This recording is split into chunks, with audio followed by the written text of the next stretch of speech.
Hi everyone, my name is Sanjeev and welcome to Decode AIML YouTube channel. Pandas का series में आज हम लोग देखने वाले हैं लेक्चर नंबर 7 डेटा विजुअलाइजेशन इन पांडास का पार्ट 2। पार्ट 1 में हमने देखा था what is the motivation and introduction for data visualization and what are the different kind of plot and charts available in pandas। तो उसमें हमने देखा था basic plot, bar plot, histogram plot, box plot, KDE और density plot, area plot, scatter plot, hexagonal and pie plot. आज के lecture में हम लोग ये सारे प्लॉट को हैंड्स ऑन करने वाले हैं with the help of pandas. तो हम लोग एक सिंथेटिक डेटा क्रिएट करेंगे और उस डेटा के लिए हम लोग ये सारे प्लॉट्स क्रिएट करेंगे for different different use case. तो चलिए शुरू करते हैं आज का लेक्चर डेटा विजुअलाइजेशन इन पांडास। तो आज के डेमोन्स्ट्रेशन के लिए हम लोग एक सिंथेटिक डेटा यूज करने वाले हैं जो कि रेप्लिकेट करता है customer shopping behaviour for an online store, है ना। तो उसमें क्या क्या एट्रीब्यूट्स हैं। The first one is customer ID, है ना। हर एक कस्टमर को एक यूनिक आइडेंटिफायर दिया जाता है। उसके बाद एज, कस्टमर का एज क्या है, कस्टमर का जेंडर क्या है, कस्टमर का एनुअल इनकम क्या है ना। लाइक कस्टमर का एनुअल इनकम हमने कंसिडर किया 1 lakhs to 12 lakhs in rupees. Next is spending score based upon customer purchase history. हर एक कस्टमर को एक स्कोर दिया जाता है from 1 to 100। Next is membership, customer ने कौन से मेंबरशिप को सब्सक्राइब किया है, क्या वो सिल्वर सब्सक्राइब किया है, क्या वो गोल्ड को सब्सक्राइब किया है, क्या वो प्लेटिनम को सब्सक्राइब किया है। Next is purchase frequency, customer online store से कितने फ्रीक्वेंसी में वो परचेज करता है, कितने फ्रीक्वेंटली परचेज करता है ना। और उसका जो वैल्यू है उसका वैल्यू 1 to 20 पर मंथ के बीच में लाई करता है, ठीक है। Next is preferred category, customer का जो परचेज है वो किस कैटेगरी में वो ज़्यादा इंटरेस्टेड है, क्या वो इलेक्ट्रॉनिक्स में इंटरेस्टेड है, क्लॉथिंग, ग्रोसरी, स्पोर्ट्स या फिर beauty. And the last attribute is churn, churn ये बताता है कि क्या कस्टमर अभी भी हमारे ऑनलाइन स्टोर का एक्टिव मेंबर है या आप वो परचेज नहीं करता है ना। तो churn is equal to 0 means customer is a active member and churn is equal to 1 means customer is not a active member of our online store. तो ये हमारा डेटा सेट है, इसको हमने बहुत ही डिटेल में लास्ट लेक्चर में देखा था। आज के लेक्चर में हम लोग ये डेटा क्रिएट करेंगे, इसके हेल्प से हम लोग एक डेटा फ्रेम क्रिएट करके और उस पर बहुत सारे प्लॉट्स ड्रॉ करेंगे और उसको हम लोग विजुअलाइज करेंगे। तो सबसे पहले हम लोग क्या करते हैं, सबसे पहले हम लोग required modules and packages import करते हैं। लाइक हम लोगों ने क्या इंपोर्ट किया, हम लोगों ने numpy एंड पांडास को हम लोगों ने इंपोर्ट किया। उसके बाद हम लोग क्या करें, उसके बाद हम लोग numpy का जो रैंडम मॉड्यूल है ना उसमें हम लोग एक सीड वैल्यू को सेट कर रहे हैं, है ना। तो सीड वैल्यू सेट करने का बेनिफिट ये है कि जब भी हम लोग रैंडम मॉड्यूल का कोई भी फंक्शन यूज करेंगे ना तो इन एवरी सिचुएशन या in every iteration it will always give the same output दो it is a random but for a given seed value it will always produce the same output. Like अगर मैं seed 42 set कर देता हूँ तो for every iteration it will always produce the same result, है ना। लेकिन अगर मैं ये सीड वैल्यू को सेट नहीं करता हूँ तो क्या होगा कि in every iteration every function of random module will produce different result, है ना। तो अगर मुझे रिप्रोड्यूसिबिलिटी चाहिए, अगर सपोज करो कि इस डेटा पे मैं एक मॉडल बिल्ड करता हूँ और मैं चाहता हूँ कि हमारा जो मॉडल है वो रिप्रोड्यूसिबल हो, है ना। In that case we will set the random seed value, ठीक है। And the next is number of samples, हम लोग अभी के लिए 500 सैंपल्स जनरेट करने वाले हैं, ठीक है। तो हम लोगों ने क्या किया, हम लोगों ने एक डेटा डिक्शनरी क्रिएट किया with the values for each of the attributes, ठीक है। और उसके बाद हम लोग इस डेटा, ये जो डेटा डिक्शनरी है इसके हेल्प से हम लोग एक डेटा फ्रेम क्रिएट कर रहे हैं, ठीक है। तो पांडास डॉट डेटा फ्रेम के हेल्प से हम लोगों ने एक डेटा फ्रेम क्रिएट किया और df.head मेथड के हेल्प से हम लोग टॉप 5 रोज प्रिंट करने वाले हैं। तो आप देखोगे कि हमने डिक्शनरी के हेल्प से हमने डेटा फ्रेम क्रिएट किया जिसमें ये सारे जो कॉलम नेम है ना it is coming from the key of the dictionary, है ना। डिक्शनरी के की से हम लोगों ने ये कॉलम का नेम डिराइव किया और उसके करस्पॉन्डिंग वैल्यूज को आप देख सकते हो, ठीक है। अगर मैं df.info प्रिंट करूं, देन यू कैन सी कि व्हाट आर द कॉलम्स, है ना, डेटा फ्रेम में कौन कौन से कॉलम्स है और उनके डेटा टाइप क्या है ना। तो यहाँ पे आप नोटिस करोगे कि जो जो कॉलम कैटेगरिकल नेचर का है, like gender, gender is a categorical nature of column, तो gender is a object type. उसी तरीके से मेंबरशिप, मेंबरशिप भी कैटेगरिकल कॉलम है, so that is also an object type. उसी तरीके से preferred category is also a categorical column, so it is also a object type, ठीक है। तो ये जो हमारा डेटा है ना, ये जो हमारा डेटा है, इसमें से एट्रीब्यूट 0 to 7, है ना, या फर्स्ट 8 जो हमारा कॉलम्स है ना, उसको हम लोग बोलेंगे इंडिपेंडेंट वेरिएबल या प्रिडिक्टर और फीचर्स, है ना। और ये जो 8 एट्रीब्यूट्स हैं, इसके हेल्प से हम लोग जो चर्न वैल्यू है ना, चर्न इज इक्वल टू 0 और 1, अगर हम लोग उसको प्रिडिक्ट करना चाहते हैं, तो ये जो हमारा चर्न कॉलम होगा, इसको हम लोग बोलेंगे डिपेंडेंट वेरिएबल या फिर टारगेट या फिर रिस्पॉन्स, ठीक है। मतलब हम लोग फर्स्ट 8 कॉलम्स के हेल्प से हम लोग कस्टमर का चर्न प्रिडिक्ट करने वाले हैं। And this is a very common problem in the domain of e commerce. E commerce domain में बेस्ड अपॉन कस्टमर का interaction, based upon customer purchase history, based upon his behaviour, हम लोग ये predict करते हैं कि क्या कस्टमर एक्टिव मेंबर बना रहेगा या फिर कस्टमर चर्न कर जाएगा, है ना। तो जो मेरा टारगेट वेरिएबल है ना, चर्न, उसका मैं देखता हूँ कि इसमें वैल्यूज किस तरीके से डिस्ट्रीब्यूटेड है, like total number of values जो चर्न करेगा और जो चर्न नहीं करेगा। तो हमने जो सिंथेटिक डेटा क्रिएट किया, उसमें से 398 जो कस्टमर हैं आउट ऑफ 500 वो चर्न नहीं करेंगे, और 102 जो कस्टमर होंगे वो चर्न कर जाएंगे, है ना, ठीक है। तो अब हम लोग कुछ बेसिक प्लॉट देखने वाले हैं और समझने वाले हैं। तो जब हम लोग बेसिक प्लॉट का बात करते हैं ना, तो basic plot means line plot, है ना। It is the simplest plot, that is why we call this plot as a line plot. तो यहाँ पे हम लोग क्या करें, यहाँ पे हम लोग पांडास का एक सीरीज क्रिएट करें जिसमें से वैल्यूज रैंडमली डिस्ट्रीब्यूटेड है ना। और जो हम लोग सीरीज क्रिएट करें उसका लेंथ 1000 होगा और उसका जो इंडेक्स होगा, क्योंकि पांडास में कोई भी डेटा हो वो लेवल्ड होता है, पांडास में डेटा लेवल्ड होते हैं, तो इवन जो सीरीज डेटा होते हैं उसमें लेवल होंगे, इंडेक्स होंगे, तो उसका जो इंडेक्स होगा ना वो डेट होगा। तो इससे हम लोग एक kind of time series data replicate कर रहे हैं, ठीक है। और उसके बाद हम लोग क्या करें, टी एस डॉट कमसम। तो कमसम क्या करता है कि ये क्यूमुलेटिव सम परफॉर्म करता है, लाइक प्रीफिक्स सम परफॉर्म करता है। लाइक इंडेक्स 5 पे क्या करेगा, फर्स्ट 5 वैल्यू को सम कर देगा, इंडेक्स 10 पे फर्स्ट 10 वैल्यू को सम कर देगा। इस तरीके से ये क्यूमुलेटिव सम परफॉर्म करेगा। तो अगर मैं आपको टीएस को प्रिंट करके दिखाऊं, टीएस क्या होगा, टीएस एक सीरीज डेटा स्ट्रक्चर होगा पांडास का। और अगर मुझे इसे प्लॉट करना है ना, मुझे सिंपल बेसिक प्लॉट परफॉर्म करना है या फिर मुझे लाइन प्लॉट अगर परफॉर्म करना है, तो टी एस डॉट प्लॉट, है ना, सीरीज में एक प्लॉट मेथड होता है जिसके हेल्प से हम लोग एक सिंपल लाइन चार्ट को प्लॉट कर सकते हैं।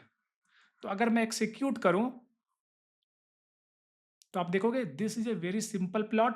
और इसके आर्गुमेंट में मैंने पास किया फिगर साइज, फिगर साइज मैंने पास किया 7,4। क्या होता है 7,4, इसको हम लोग देखेंगे आने वाले टॉपिक्स में, ठीक है। तो इसके हेल्प से हम लोग इमेज को साइज को कंट्रोल कर सकते हैं। अगर मैं फिगर साइज पास नहीं करूंगा, तो आप देखोगे इन दैट केस इमेज का साइज स्क्वायर फॉर्मेट में है और उसका विड्थ ज़्यादा है, ठीक है। इसको मैं कंट्रोल कर सकता हूँ by explicitly passing the figure size, ठीक है। लाइक अगर मैं ये कर दूं 7,3 और 7 को मैं 8 कर दूं, तो आप देखोगे कि इमेज का साइज या शेप चेंज हो जाता है, ठीक है। पहले हमने क्या किया था, हमने एक सीरीज क्रिएट किया था, है ना, हमने numpy का रैंडम मॉड्यूल की हेल्प से हमने एक सीरीज क्रिएट किया था। अब हम लोग एक डेटा फ्रेम क्रिएट कर रहे हैं जिसका कि डायमेंशन होगा 1000,4, मतलब 1000 रोज होंगे और 4 कॉलम्स होंगे, और कॉलम का नेम क्या होगा, A B C and D. तो चलिए आपको मैं DF2 का हेड प्रिंट करके दिखाता हूँ। तो देखो कि दिस इज डेटा फ्रेम, ठीक है। और हर एक इंडेक्स पे जो वैल्यू होगा ना, वो प्रीवियस ऑल वैल्यूज का सम होगा, है ना, for every column. Column A के लिए जो इंडेक्स 1 पे जो वैल्यू होगा ना, वो फर्स्ट 2 वैल्यू का सम होगा। उसी तरीके से हर एक इंडेक्स पे वैल्यू प्रीवियस सारे इंडेक्स के वैल्यू का सम होगा।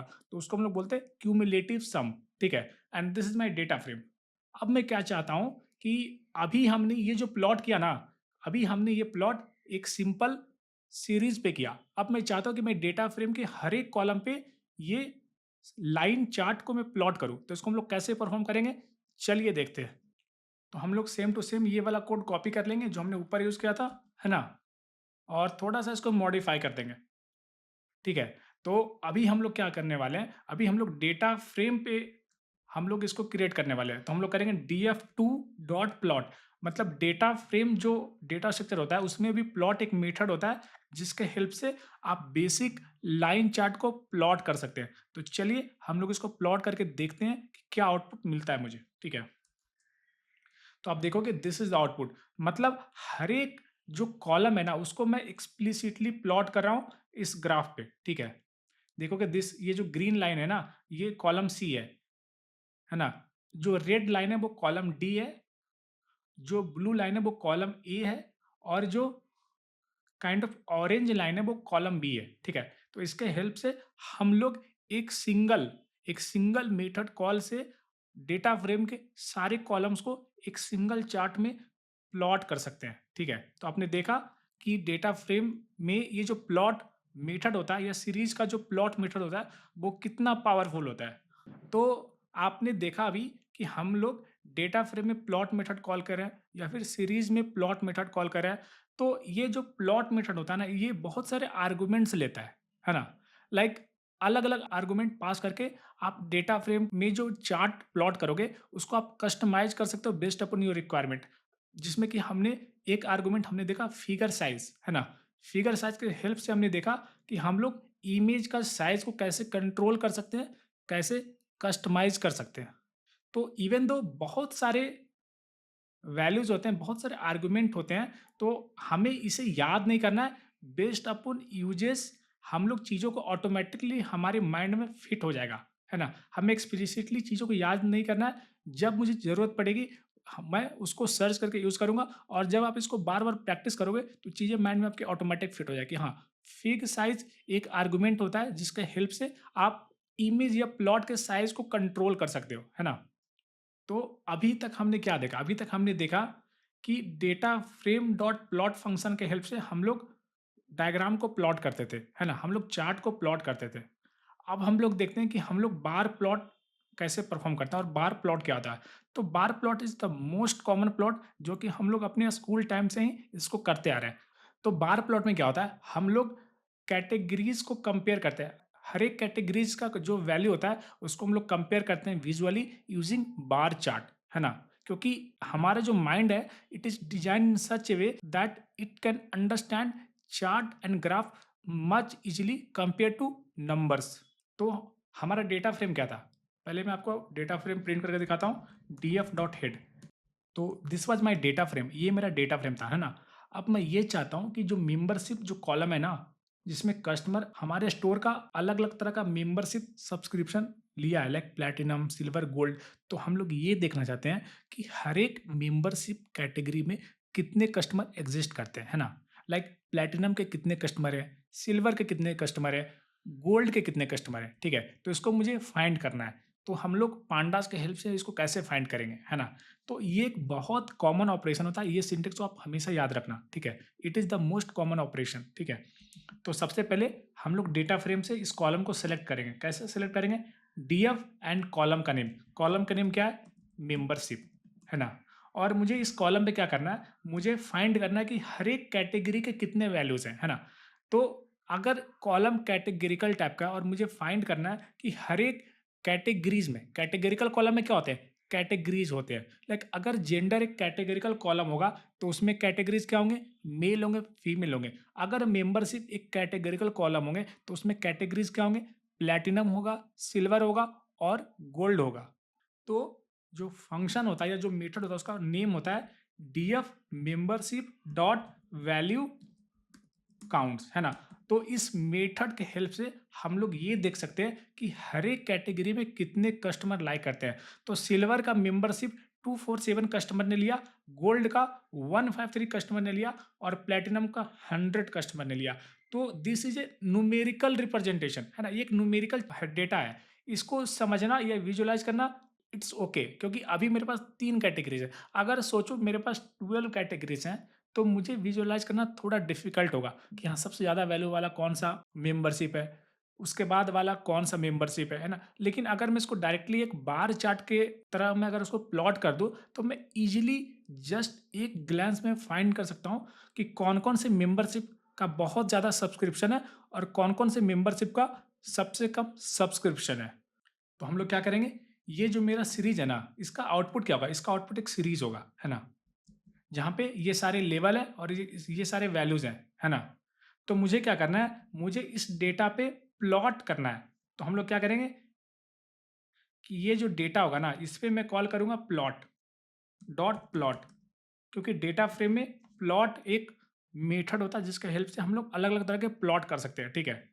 और इसमें मैं कुछ आर्गुमेंट पास करूंगा क्योंकि अगर मैं कुछ भी पास ना करूं तो by default it will B line chart या बेसिक प्लॉट, है ना। तो मुझे बार प्लॉट करना है तो मैं इसके अंदर एक आर्गुमेंट पास करूंगा, काइंड इज इक्वल टू बार। मुझे बार चार्ट प्लॉट करना है एंड एक आर्गुमेंट में पास करूंगा टाइटल।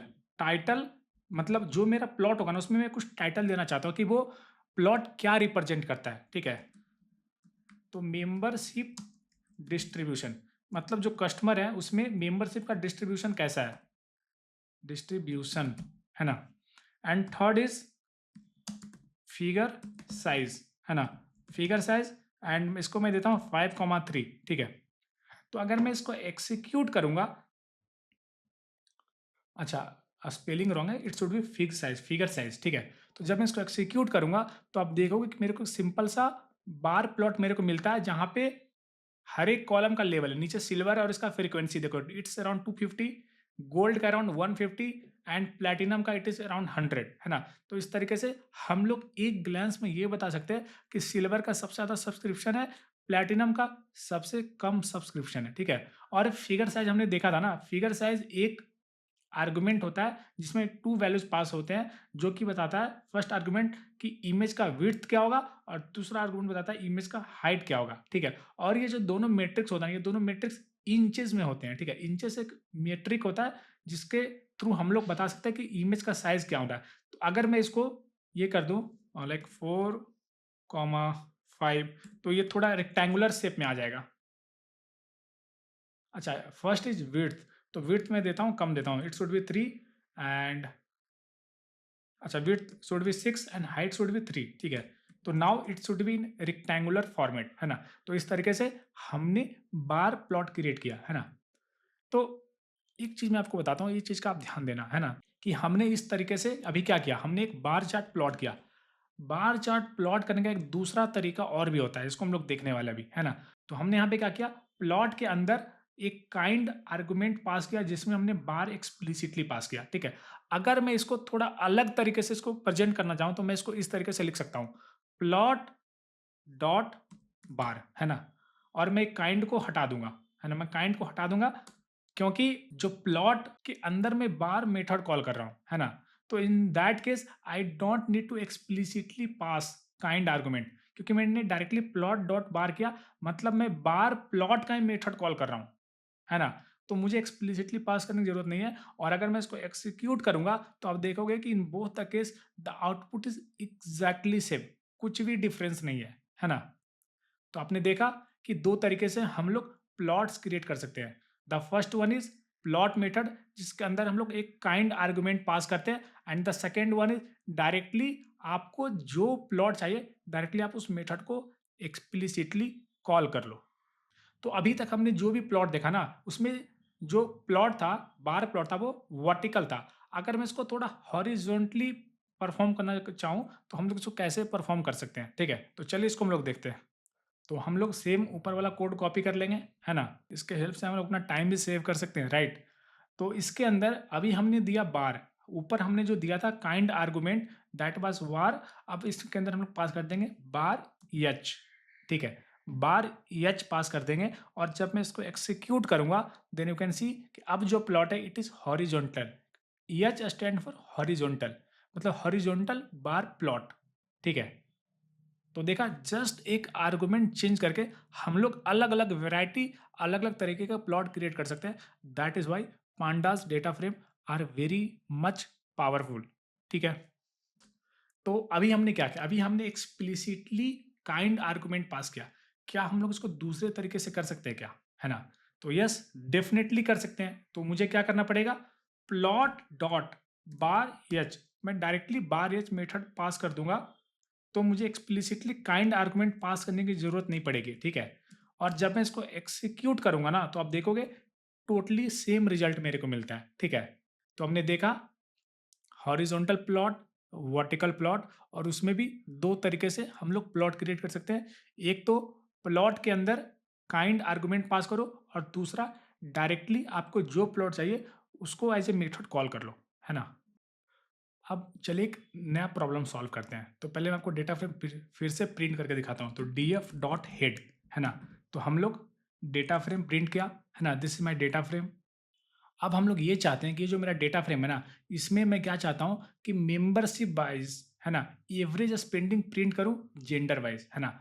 तो हर एक मेंबरशिप में, ठीक है, लाइक प्लेटिनम मेंबरशिप में टू टाइप्स ऑफ जेंडर होंगे, है ना, मेल फीमेल।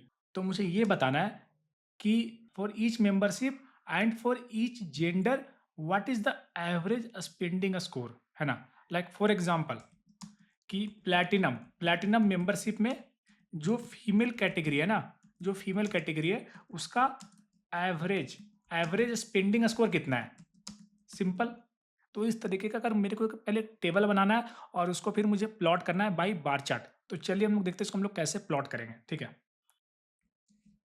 तो इसके लिए हम लोग यूज़ करेंगे ग्रुप बाई ऑपरेशन, और इसको हमने देखा था पुराने लेक्चर्स में, पांडास के पुराने लेक्चर्स में देखा था कि ग्रुप बाई ऑपरेशन क्या होते हैं, और इसको हम लोग पांडास में कैसे परफॉर्म करते हैं for a single column and also for multi index data type, ठीक है। तो हमने यहाँ पे ये फंक्शन लिखा D F dot group by, और मुझे ग्रुप बाई कैसे परफॉर्म करना है ऑन मेंबरशिप एंड जेंडर, है ना।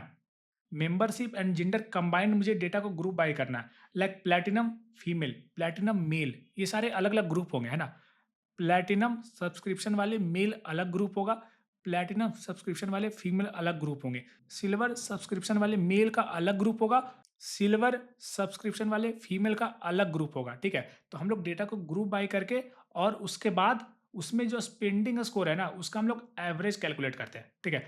हर एक ग्रुप के सारे कस्टमर का स्पेंडिंग स्कोर का एवरेज कैलकुलेट करते हैं। तो इस तरीके से हम लोग group wise spending score find करते हैं, है ना। तो अगर मैं इसको एक्सिक्यूट करूं तो देखोगे दिस इज द आउटपुट, है ना, this is the output and this is multi index, है ना। यहाँ पे टू लेवल ऑफ इंडेक्सिंग है, one is membership and the second one is gender, है ना। तो ये दोनों कंबाइंड एक इंडेक्स है, like gold female, gold male, platinum female, platinum male, ठीक है। तो अब मुझे क्या करना है, मुझे इसको प्लॉट करना है। तो अगर मुझे इसको प्लॉट करना है तो पहले मुझे इसको एक डेटा फ्रेम में कन्वर्ट करना पड़ेगा, है ना। मुझे नॉर्मल एक डेटा फ्रेम में कन्वर्ट करना पड़ेगा। तो हम लोग यूज़ करेंगे अनस्टैक, है ना, अनस्टैक यूज़ करेंगे, जिसके हेल्प से क्या होगा कि ये जो आपका इंडेक्स है ना, इसका एक कॉलम वो कन्वर्ट हो जाएगा एज ए कॉलम नेम्स। तो अगर मैं इसको एक्सिक्यूट करूं तो आप देखोगे कि ये जो कॉलम का नेम था ना, फीमेल एंड मेल जेंडर, वो एक कॉलम नेम्स में कन्वर्ट हो जाता है, और डेटा एक प्रॉपर टेबुलर फॉर्मेट में होता है। लाइक रो रिप्रेजेंट करता है मेंबरशिप एंड कॉलम रिप्रेजेंट करता है फीमेल एंड मेल, ठीक है। तो अब मुझे प्लॉट करना है, अगर मुझे इसे प्लॉट करना है यूजिंग बार चार्ट, ठीक है। तो इसको हम लोग कैसे परफॉर्म करेंगे, तो ये जो आउटपुट आ रहा है ना, ये जो आउटपुट आ रहा है डायरेक्टली हम लोग इस पे ऑपरेशन को परफॉर्म करेंगे। लाइक इसका आउटपुट एक डेटा फ्रेम होगा, और डेटा फ्रेम में डायरेक्टली हम लोग प्लॉट मेथड कॉल कर सकते हैं, है ना, प्लॉट कॉल कर सकते हैं। और इसका first argument kind is equal to हम लोग पास कर देंगे, मुझे बार प्लॉट चाहिए, एंड सेकेंड आर्गुमेंट टाइटल, तो टाइटल में हम लोग पास कर देंगे एवरेज स्पेंडिंग स्कोर, ठीक है। और जब मैं इसको एक्सिक्यूट करूंगा then you can see beautiful output, है ना। मैं इसका साइज भी कंट्रोल कर सकता हूं, है ना। लाइक अगर मैं एक्सप्लिसिटली पास करूं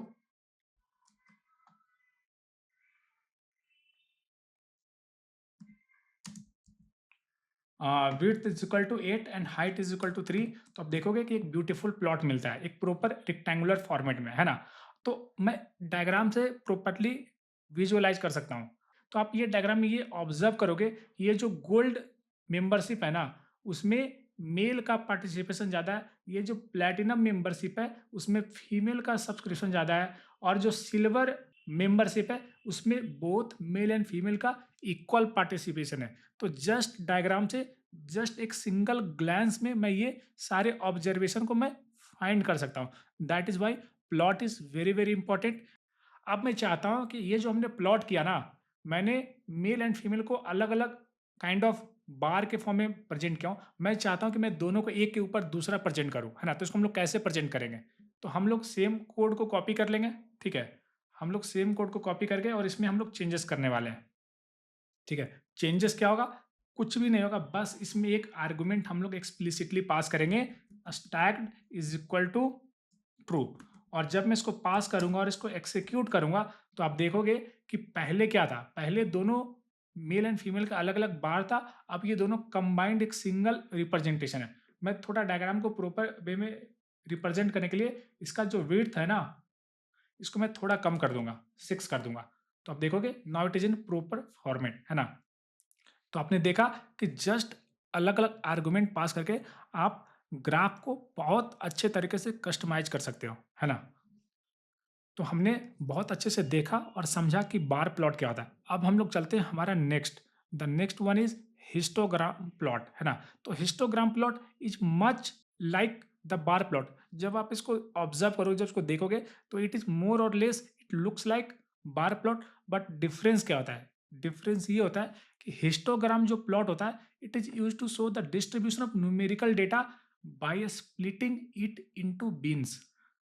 तो अगर आपके पास कोई ऐसा कॉलम है जिसमें सिर्फ न्यूमेरिकल डेटा है, तो आप उस कॉलम को बहुत ही प्रॉपर वे में प्रेजेंट कर सकते हो यूजिंग हिस्टोग्राम, जो कि ये बताएगा कि डेटा का डिस्ट्रीब्यूशन किस तरीके का है ना। डेटा किस तरीके से डिस्ट्रीब्यूटेड है। और हिस्टोग्राम क्या करता है कि आपका जो डेटा है ना, आपका डेटा का जो minimum value to maximum value जो डेटा होगा, उसको मल्टीपल बिन्स में डिवाइड करता है ना। बेस्ड अपॉन कि मैं कितना बिन्स में डिवाइड करना चाहता हूँ, वो अलग अलग बिन्स, अलग अलग बकेट बनाता है, और हर एक बकेट में फ्रीक्वेंसी को रिप्रेजेंट करता है। लाइक एक्स एक्सिस पे रिप्रेजेंट करता है कि बिन क्या है, और वाई एक्सिस पे रिप्रेजेंट करता है कि उस बिन का, उस बकेट का फ्रीक्वेंसी क्या है। तो इस तरीके से हम लोग किसी भी न्यूमेरिकल डेटा का डिस्ट्रीब्यूशन को हम लोग प्रेजेंट कर सकते हैं with the help of histogram. तो हिस्टोग्राम को प्लॉट करने का क्या मेथड होता है? It is very much similar to जो हमने ऊपर देखा था बार प्लॉट में। The first approach is directly using plot method, और उसमें एक आर्गुमेंट पास करना kind. Kind is equal to hist, hist for histogram, bar for bar plot, ठीक है। दूसरा तरीका होता है डायरेक्टली प्लॉट के बाद आप हिस्टोग्राम मेथड कॉल कर दो, है ना। मेथड कॉल कर दो, then you don't need to pass the kind argument explicitly, है ना। अब मैं चाहता हूँ कि हिस्टोग्राम के हेल्प से मैं ये प्रेजेंट करूँ कि जो हमारे कस्टमर है ना, हमारे कस्टमर का जो एज है, उसका क्या डिस्ट्रीब्यूशन है, किस एज वाले कस्टमर ज़्यादा हैं, किस एज वाले कस्टमर कम है ना। ये हम लोग विजुअलाइज करना चाहते हैं। तो इसके लिए डायरेक्टली हम लोग ये कोड यूज़ करेंगे, ठीक है। यहाँ पे हम लोग क्या करें, डी एफ एज, है ना। डी एफ एज एक कॉलम होगा, और जब मैं इसको इस तरीके से सेलेक्ट करूँगा, तो इसका आउटपुट क्या होगा, एक सीरीज होगा। और सीरीज में एक मेथड होता है प्लॉट, जिसके हेल्प से आप अलग अलग तरह के प्लॉट को ड्रॉ कर सकते हैं, है ना। तो यहाँ पे हम लोग हिस्टोग्राम जो प्लॉट है उसको हम लोग ड्रॉ करने वाले हैं, ठीक है। और ये जो प्लॉट है ना, इसमें हम लोग पास करें बिन्स इज इक्वल टू 10। मतलब मुझे टोटल 10 बकेट चाहिए, है ना। मतलब जो मेरा डेटा है ना, उसको 10 अलग अलग बकेट्स में डिवाइड कर दो। तो बिन का साइज क्या होगा, बास्केट का साइज क्या होगा?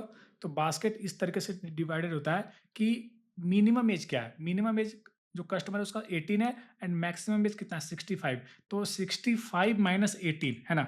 65 माइनस 18, ठीक है। तो मैक्सिमम माइनस मिनिमम, ठीक है।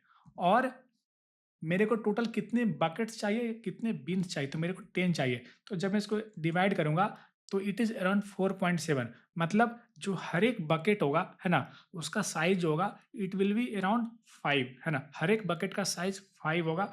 तो इस तरीके से हम लोग मल्टीपल बकेट्स क्रिएट करते हैं और डेटा को हम लोग रिप्रेजेंट करते हैं, ठीक है।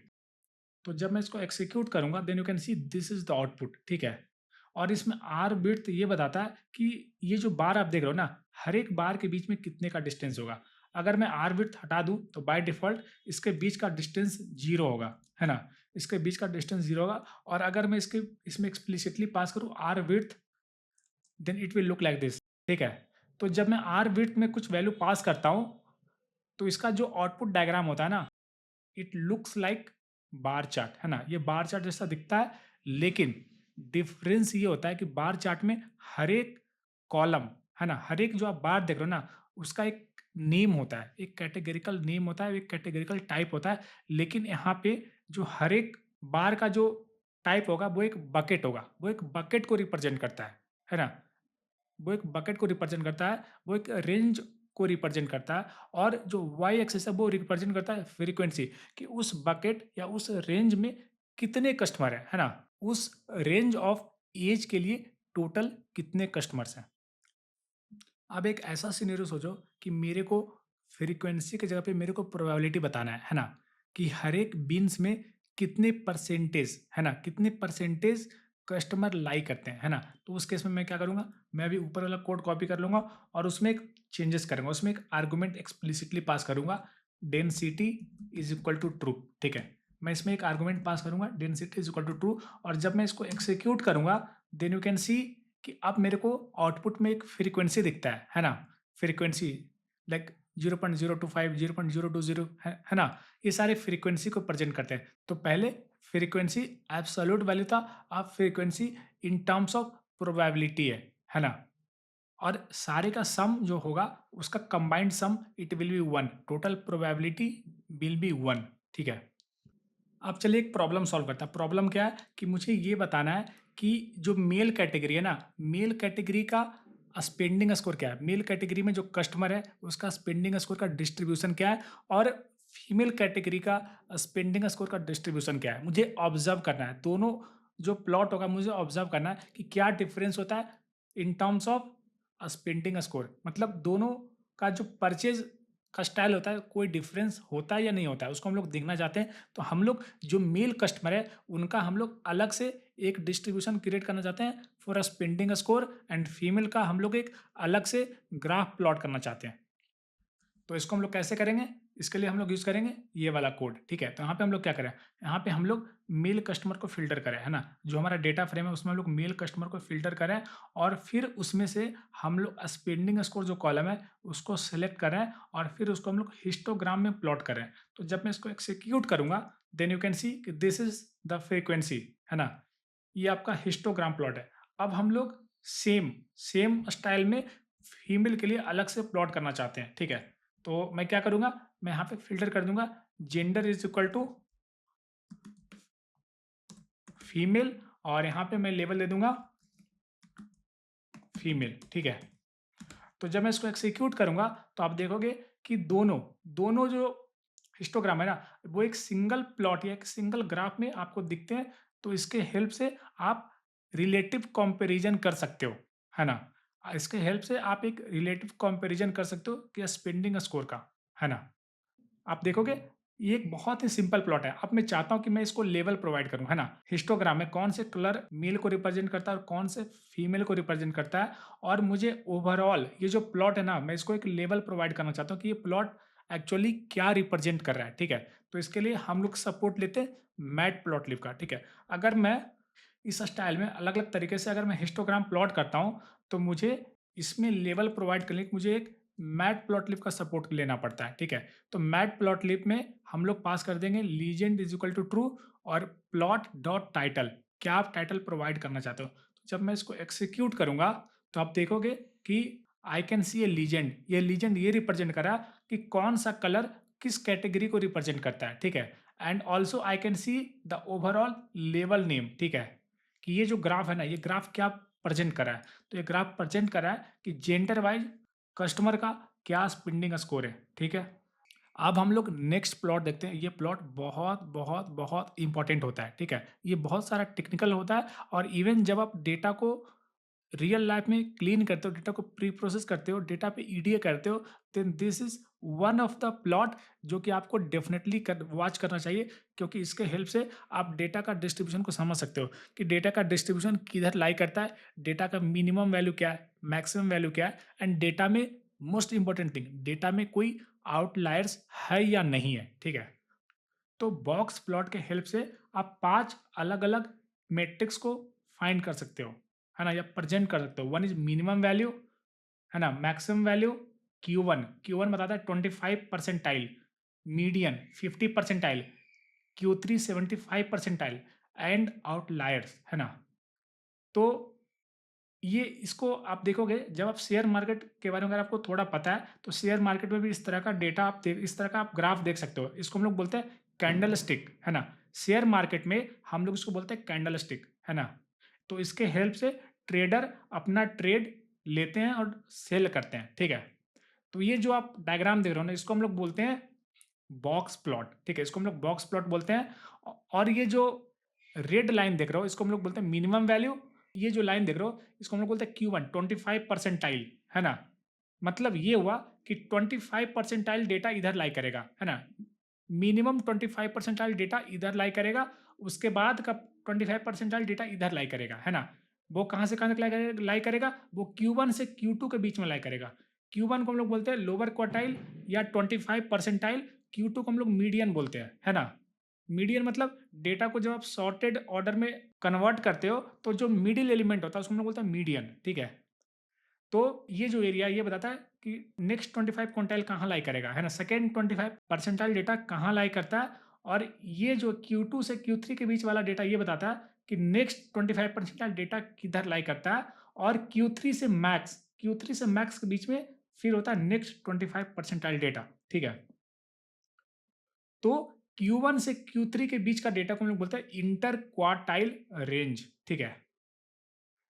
तो बॉक्स प्लॉट जो flags outliers beyond the whiskers, है ना?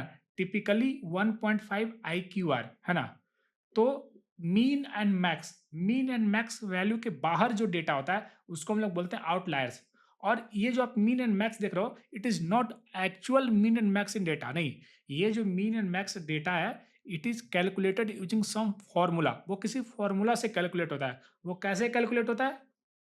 तो इट इज 1.5 टाइम्स IQR, है ना? तो यहाँ पे देखो आप, ये जो लोअर लिमिट होता है ना, लोअर लिमिट को हम लोग मीन यहाँ पे रिप्रेजेंट किया, हमने यहाँ पे मीन रिप्रेजेंट किया। तो जो लोअर लिमिट होता है वो होता है Q1 माइनस 1.5 टाइम्स IQR, है ना? और जो अपर लिमिट होता है ना, उसका होता है Q3 प्लस 1.5 IQR, है ना? मतलब Q1 से 1.5 IQR, है ना? इससे भी जो कम वैल्यू होते हैं उसको हम लोग बोलते हैं आउटलायर, और मैक्स से जो बाहर वाले वैल्यू होते हैं उसको हम लोग बोलते हैं आउटलायर्स, ठीक है? तो इसके हेल्प से हम लोग बॉक्स प्लॉट के हेल्प से ये फाइंड कर सकते हैं कि हमारे डेटा में आउटलायर्स है या नहीं है, और डेटा का क्या डिस्ट्रीब्यूशन है, ठीक है? तो चलिए मैं आपको एक एग्जांपल से दिखाता हूँ कि आउटलायर्स को हम लोग कैसे आइडेंटिफाई करते हैं। This is my data. मैंने एक रैंडमली एक सीरीज क्रिएट कर रहा हूँ, है ना, फ्रॉम लिस्ट। और ये मेरा वैल्यूज है ना? 5, 15, 16, 17, 18, 19, 10 एंड 30।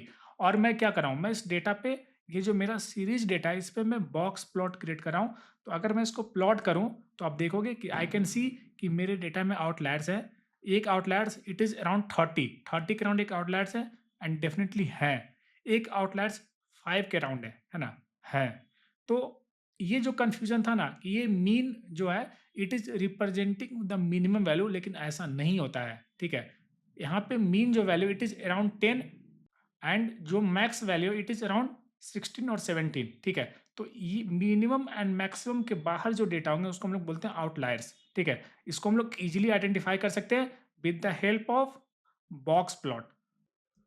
तो अब मैं चाहता हूँ कि जो मेरा एज कॉलम है ना, उसमें मैं बॉक्स प्लॉट ड्रॉ करूँ, ताकि मैं ये देख सकूँ कि जो हमारे कस्टमर्स हैं उनके एज का क्या डिस्ट्रीब्यूशन है, ठीक है? तो जब इसके लिए मैं यूज़ करूँगा ये वाला कोड, ठीक है? कुछ भी नहीं है, बस आगे जो कॉलम का नेम है मैं पास कर रहा हूँ DF एज। तो DF एज एक सीरीज होगा, और उस पे मैं प्लॉट के हेल्प से हम लोग बॉक्स प्लॉट कॉल कर रहे हैं, और इसमें मैं पास कर रहा हूँ as argument title and figure size. तो जब मैं इसको एग्जीक्यूट करूंगा, then you can see this is the output, है ना? तो ये एक आउटपुट है जिसमें आप देख सकते हो कि जो मेरा एवरेज, हमारे कस्टमर का जो एवरेज एज है, it is close to around 42, है ना? ठीक है? और जो मिनिमम एज है it is close to around 18, और जो मैक्सिमम एज है it is close to around 66। और मेरे डेटा में कोई भी आउटलायर्स नहीं है, ठीक है? जो कि नहीं होंगे, क्योंकि हमने डेटा को numpy मॉड्यूल के हेल्प से हमने उसको क्रिएट किया है, तो हमारे डेटा में आउटलायर्स नहीं होंगे क्योंकि हमारा डेटा रैंडमली डिस्ट्रीब्यूटेड है। अब मैं ये चाहता हूँ कि instead of single box plot मैं एक डायग्राम में एक से ज़्यादा बॉक्स प्लॉट को at the same time draw करूँ, है ना? तो हम लोग क्या करेंगे, हम लोग यही कोड यूज़ करेंगे, बस हम लोग ईच कॉलम की जगह पे हम लोग मल्टीपल डेटा पास कर देंगे, है ना? In the form of list. तो हम लोग 2 कॉलम को रिप्रेजेंट करना चाहते हैं। मैं चाहता हूँ कि मैं एक सिंगल प्लॉट में एज एट्रीब्यूट को प्रेजेंट करूँ और स्पेंडिंग स्कोर को प्रेजेंट करूँ। तो चलिए इसको हम लोग प्लॉट करके देखते हैं कि how does it looks like, ठीक है? तो देखोगे दिस इज़ द डायग्राम, है ना? तो गुड पार्ट ये है कि दोनों केस में एक भी आउटलायर्स नहीं है, ठीक है? दोनों केस में एक भी आउटलायर्स नहीं है। पहले केस में average value it's around 42 and second case में इट इज़ अराउंड 43, है ना? 43%। तो एक इम्पॉर्टेंट पॉइंट ये है कि अगर आप एक से ज़्यादा एट्रीब्यूट को एक सिंगल ग्राफ में प्लॉट करना चाहते हो, then it is good to normalise the data. क्योंकि एक ऐसा केस समझो कि किसी एक एट्रीब्यूट का डेटा 0 to 1 के बीच में लाई करेगा और किसी दूसरे एट्रीब्यूट का डेटा 1 to 1000 के बीच में लाई करेगा। तो इन दैट केस अगर आप दोनों कॉलम को एक सिंगल डायग्राम में रिप्रेजेंट करते हो through multiple plots, then the diagram will not be a smooth, diagram will not be efficient, है ना? तो इसीलिए जब भी आप एक से ज़्यादा कॉलम्स को एक सिंगल डायग्राम में प्रेजेंट करो, तो मेक श्योर करो कि डेटा नॉर्मलाइज्ड हो या फिर जो डेटा का रेंज हो it should be in the same proportion, ठीक है?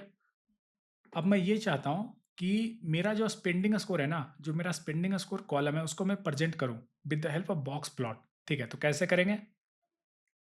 कुछ भी नहीं, बस हम लोग यहाँ पे कॉलम नेम की जगह पे डाल देंगे हम लोग स्पेंडिंग स्कोर, ठीक है? और यहाँ पे हम लोग पास कर देंगे एज की जगह पे स्पेंडिंग स्कोर, और जब मैं इसको एक्सिक्यूट करूंगा then you can see the plot. लेकिन मैं ये चाहता हूँ कि जो मेरा स्पेंडिंग स्कोर कॉलम है ना, उसमें जो हमारे मेल कस्टमर है उसका मैं अलग बॉक्स प्लॉट प्रेजेंट करूं और फीमेल कस्टमर का अलग बॉक्स प्लॉट प्रेजेंट करूं, है ना? To analyse the behaviour of male versus female customer. तो हम लोग कैसे करेंगे, हम लोग यहाँ पे एक और आर्गुमेंट पास कर देंगे, by is equal to gender, है ना? तो मुझे जेंडर के अकॉर्डिंग डेटा को सेग्रीगेट करना है, मतलब स्पेंडिंग स्कोर में जो कस्टमर होंगे उसको मैं जेंडर के अकॉर्डिंग सेग्रीगेट कर दूंगा। मेल वाले कस्टमर को अलग प्रेजेंट करूंगा, फीमेल वाले कस्टमर को मैं अलग से प्रेजेंट करूंगा। तो जब मैं इसको एक्सिक्यूट करूंगा, ओके ओके, तो इन दैट केस मुझे क्या करना पड़ेगा, मुझे पूरे डेटा फ्रेम पहले सेलेक्ट करना पड़ेगा, ठीक है? df dot plot dot box, और यहाँ पे मेरे को पास करना पड़ेगा argument column is equal to spending score, ठीक है? तो मैं पूरा डेटा फ्रेम पास करूंगा तभी ये जेंडर को सेलेक्ट कर पाएगा। अगर मैं डायरेक्टली एक सीरीज पास करूंगा then how it will able to identify gender column कहाँ पे है ना? तो मुझे पूरे डेटा फ्रेम पे इसको कॉल करना पड़ेगा जहाँ पे कॉलम का नेम पास करना पड़ेगा स्पेंडिंग स्कोर, ठीक है? कि मुझे स्पेंडिंग स्कोर को डिस्प्ले करना है, लेकिन जेंडर के अकॉर्डिंगली डेटा को सेग्रीगेट कर दो, है ना? तो जेंडर एक कैटेगरिकल कॉलम है जिसमें मेल एंड फीमेल दो टाइप्स ऑफ वैल्यूज हैं, तो अलग अलग डेटा को प्रेजेंट करो, ठीक है? अच्छा, यहाँ पे मुझे कॉमा देना पड़ेगा, ठीक है? तो जब मैं एक्सिक्यूट करूँगा then you can see this is the distribution. तो आप देखोगे कि इसका जो डिस्ट्रीब्यूशन है इट लुक्स लाइक मोर और लेस सेम। डिफरेंस ये है कि जो स्पेंडिंग स्कोर है ना वो फीमेल का इट स्टार्ट्स फ्रॉम अराउंड 22-23, है ना? इसका 25 quantile it is around 22-23 and it goes up to 75, ठीक है? लेकिन अगर आप मेल कस्टमर को देखोगे तो मोस्ट ऑफ द जो डेटा होगा, है ना, उसका स्कोर होगा इट इज अराउंड 30 से स्टार्ट होकर के इट गोज अराउंड 75-76, ठीक है? तो थोड़ा सा स्लाइट डिफरेंस है ना? बाकी मोस्ट ऑफ द डेटा देखोगे it's around totally same. Even जो मीडियन है ना, इवन जो मीडियन स्पेंडिंग स्कोर है वो फीमेल का ज़्यादा कंपेयर टू मेल, मेल का मीडियन स्पेंडिंग स्कोर कम होता है कंपेयर टू फीमेल का मीडियन स्कोर, ठीक है? अब मैं ये जो मेरा बॉक्स प्लॉट है ना इसको मैं अगर हॉरिजॉन्टली प्लॉट करना चाहूँ तो हम लोग इसको कैसे प्रेजेंट करेंगे, तो इसमें एक आर्गुमेंट पास कर देंगे vertical is equal to false, ठीक है? तो वर्टिकल फॉल्स कर देंगे then my diagram will look horizontal, ठीक है? तो हमने आज 4 प्लॉट्स देखे। बचे हुए जो 4 प्लॉट्स हैं ना, लाइक केडी और density plot, area plot, scatter plot, hexagonal bin plot and pie plot. ये जो बचे हुए 5 प्लॉट हैं, इसको हम लोग नेक्स्ट लेक्चर में देखने वाले हैं। तो चलिए मिलते हैं अगले लेक्चर में एक नए टॉपिक के साथ। Till then bye, happy learning.